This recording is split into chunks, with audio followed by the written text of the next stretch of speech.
Hello. Sorry I forgot to read to you the last couple days, so I'll read you a couple chapters tonight. Okie dokie? So we're on chapter 20, The Great Gum Machine. That's after, what were they doing before? Hair toffee, a beard. Oh, that's right. Remember they were had that candy that gave them hair on their head and they gave them long beards. So, okay. So, the Great Gum Machine. Mr. Wonka led the party over to a gigantic machine that stood in the very center of the inventing room. It was a mountain of gleaming metal that towered high above the children and their parents. Out of the very top of it, there sprouted hundreds and hundreds of thin glass tubes, and the glass tubes all curled downward and came together in a bunch and hung suspended over the enormous round tub as big as a bath. I'm going to turn it this way. I think it's easier. Is it easier? Yeah. Okay, there's a picture of it.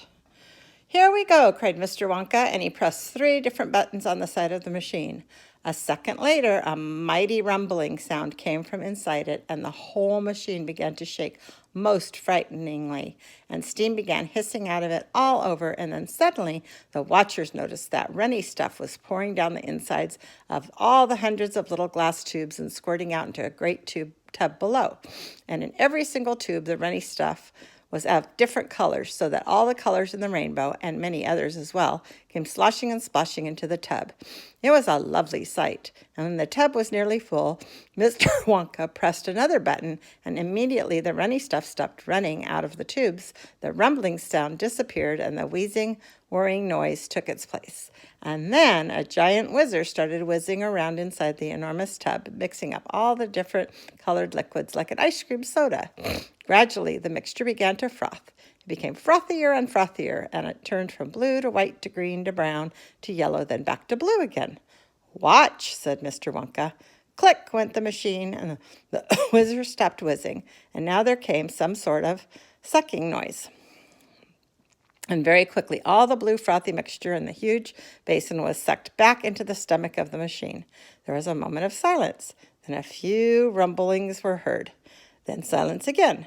Then suddenly the machine let out a monstrous mighty groan, and at the same moment a tiny drawer, no bigger than the drawer of a slot machine, popped out of the side of the machine. And in the drawer there lay something so small and thin and gray that everyone thought it must be a mistake. The thing looked like a little strip of gray cardboard. The children and their parents stared at the little gray strip lying in the drawer. You mean that's all? Said Mike Teavee, disgusted. That's all, answered Mr. Wonka, gazing proudly at the result. Don't you know what it is? There was a pause, and then suddenly Violet Beauregard,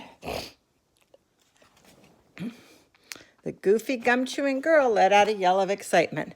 By gum, it's gum, she shrieked. It's a stick of chewing gum. Right you are, cried Mr. Wonka, slapping Violet hard on the back. It's a stick of gum. It's a stick of the most amazing and fabulous and sensational gum in the world. Okay.